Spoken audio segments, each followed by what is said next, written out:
Hello and welcome to another episode of I'm Aware That I'm Rare, the pH Aware podcast. My name is Steve Van Warmer from pH Aware Global Association. We're bringing you another episode focusing on the Race Against pH taking place virtually on November 1st for Pulmonary Hypertension Awareness Month. Today, our guest is Dr. Roham Zamanian. He's an associate professor of medicine, pulmonary and critical care medicine at Stanford University Medical Center. He specializes in the treatment of pulmonary hypertension, right heart failure, pulmonary embolism, 13 years of subspecialty experience work in pulmonary vascular disease. Dr. Zamanian is considered one of the leading national experts in clinical trials and drug development for pH. Welcome, Dr. Z. How are you? Hi, Steve. Great to be on with you, and thanks for having me. Absolutely. You know, Dr. Zamanian called me about a month ago as the lead into this race this year because of COVID was going to be virtual to help radiate this in a way that's a little bit different than it has been in past years. This is the 20th anniversary for the Race Against pH. But this year, as I said, it's virtual. So what are some of the things that are happening in and around Stanford to prepare for that, Doctor?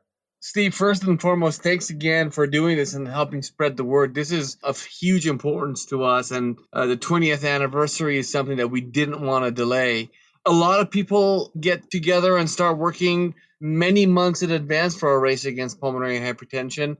As you mentioned, this is our 20th year, and it's a special year for us. It starts with organization of the race circuit, the getting all the nuts and bolts figured out, getting the permissions from the university, because we always do it on Stanford University campus. That's one of the major things for us. We love the campus, and we love how people can interact. And so it takes a village. Our front office staff gets really busy with getting the nuts and bolts down, especially this year with COVID and the interruption from COVID. It's been challenging, as you can imagine. So we've had to rethink this. And the first step was, heck no, we're not going to let COVID get in our way. We're going to still do it. And the second part of it was, how are we going to do it? And what is the context in the virtual world that we all live in? And how can we make this an awareness event despite it not being in person? And I think hopefully everyone will enjoy.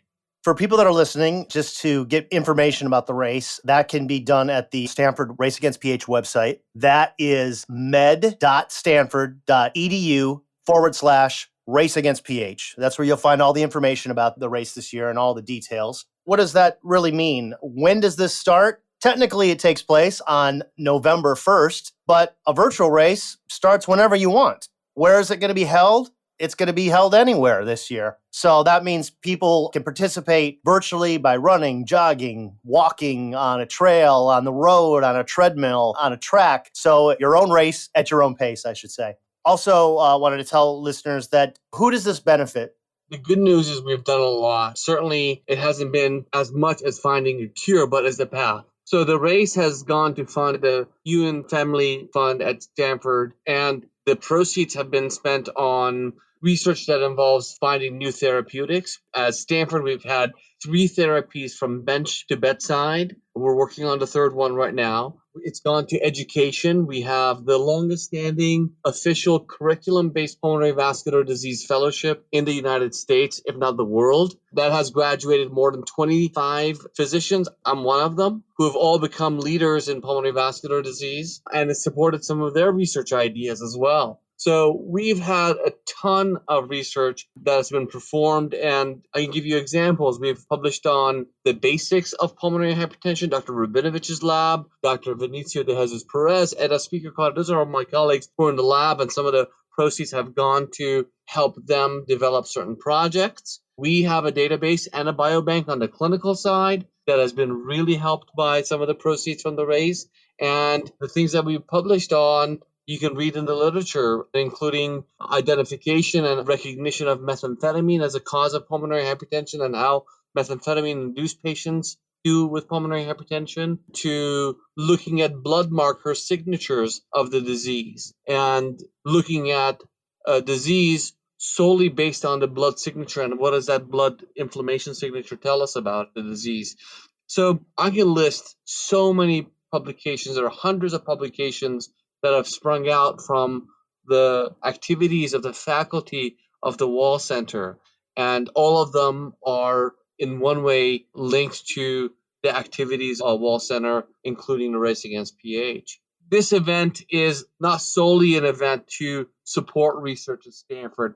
For us, we feel like this event is giving back to the community and raising awareness. We have, with the support of so many people in the community, so many of the sponsors and colleagues, we often have more than 1,000 people show up or register for the race. And we've been very, very successful to spreading the word about pulmonary hypertension. And there are even times that I walk around Palo Alto or different parts of the Bay Area, and I see people wearing our Race Against pH shirts. So for us, it's not only an event to help develop funds or support of research and educational mission of our program, but also an awareness event. For sure. And it's been so great over the years, and I've attended many of these. And I will say all races and walks and golf tournaments and all that stuff is wonderful for any disease state, pulmonary hypertension included. But this one's very special with community, with pharmaceutical supporters, with your staff and, the professionals at Stanford, and especially these race teams with families, ones that are in the fight, that are there every year, and even ones that have tragically passed are still like very strong supporters of the work you guys are doing. That's the way for us to take a step forward and hopefully move towards a cure altogether by really taking the fight to this disease and unifying together, even in the hardest of times, in the midst of a COVID pandemic that has turned everyone's lives upside down. I think that that's the importance of this event for us. And we like to say a little pandemic is not going to get in our way.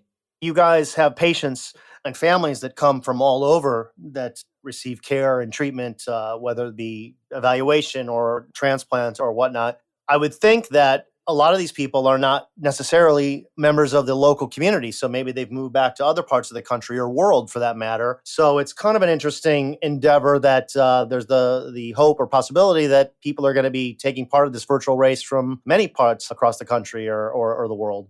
That would be so amazing. We have had patients who come and stay with us prior to going through their transplantation and go back to their own communities. There are many people that I could think about of that nature. There are international patients, there are East Coast patients of ours, and I do hope that we have made such an impact for them so that they will remember to participate. And like in many, many fields, this pandemic has really disrupted our daily activities, but it's also brought technology to the forefront. I tell you, my parents, they were not a Zoom-friendly mom and dad for me until the pandemic, and now they've learned how to Zoom so we could see each other. And so, I think that the advancement of technologies has really allowed the community, any workspace, to come together, maybe even a little bit too efficiently. And we're hoping that this is going to be the platform for us to bring those patients or family members or caregivers or whoever has been part of the pulmonary hypertension family from the Stanford University program to come back to us and celebrate the memory of their loved ones or celebrate the achievement of their loved ones or take the fight to pH or whatever it is that they view this event as. I'm really, really excited that using technology, we could bring people together. On November 1st, this will be, as we said, a virtual event. So we'll have links in the show description here to how to log in. But doctors, patients, people, nurses from across not just Stanford, but all over the community are going to upload videos and share as we see them racing in their different places. I believe you and your some of your team are going to be sending us videos of that as well, or logging in on the day. Yeah, absolutely. Hopefully entertaining content, and the folks who log on will get the opportunity to see their physicians in another light, shall we say, and hopefully it'll be very, very entertaining. But at the same time, I do want to say that they don't have to wait till November 1st. We have activities launched on that website, as you mentioned, Steve, med.stanford.edu/raceagainstph, one word. That includes a photo contest and several other activities that you could already begin to partake in. And hopefully we'll actually maybe even begin to put out some content into that website before November 1st. So please go there, look, support, and participate in the activities that are already existing.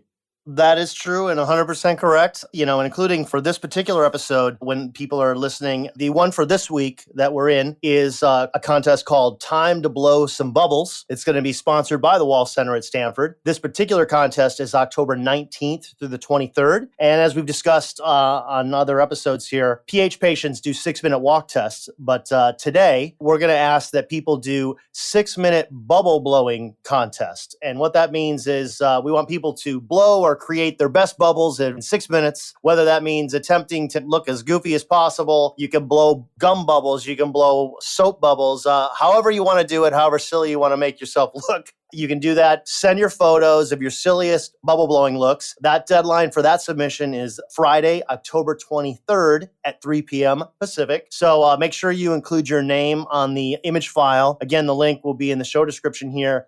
And you can get the further details at med.stanford.edu/raceagainstph.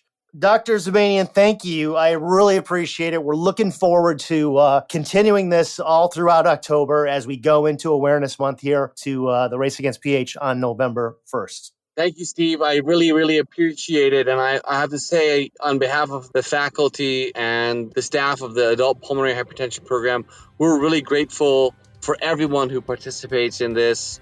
Go there, do the contest. You could do a little costume contest later on in the month. I think that's what's happening as well.